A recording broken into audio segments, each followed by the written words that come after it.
ফারুক আহমেদ ভাই, আমি একটা ইউনিভার্সিটিতে ইংল্যান্ডে মাস্টার্স প্রোগ্রামে আসি, বাট কোনো কারণে আমি কোর্স কন্টিনিউ করতে পারি নাই। ইউনিভার্সিটি ক্যাশ উদ্ধ করেছে, পরে আমি অ্যাসাইলাম ক্লেম করি, পরে এআরসি কার্ড দিয়ে আমি অন্য একটা ইউনিভার্সিটি মাস্টার্স কমপ্লিট করছি।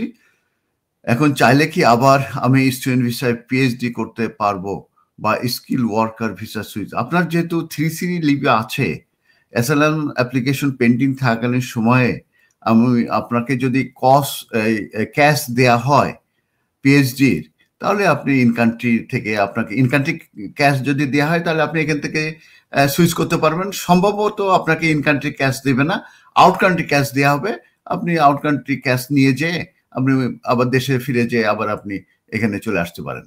তবে এই যে আপনি যে অ্যাসাইলাম সিক করলেন, এগুলো আপনাকে ডিসক্লোজ করতে হবে যখন আপনি পিএইচডি লেভেলে যখন অফার পাবেন, ক্যাশ পাবেন, এবং আপনাকে ইন কান্ট্রি আপনাকে ইউনিভার্সিটিগুলো দেয় কিনা আই মিন ডাউট, কারণ আপনি অ্যাসাইলাম সিক করেছেন, এটা ওরা লাইক করবে না, এবং আপনার ভ্যাট ভিসা এক্সপায়ার করে গেছে, কিন্তু 3C আছেন এটা ওরা অনেক সময় মানতে চায় না পিএইচডি লেভেল যেহেতু, কারণ ওদেরও লাইসেন্স আছে, সেটার ব্যাপারে ওরা চিন্তায় থাকবে যে ওদের লাইসেন্স নিয়ে টানাটানি পড়ে কিনা।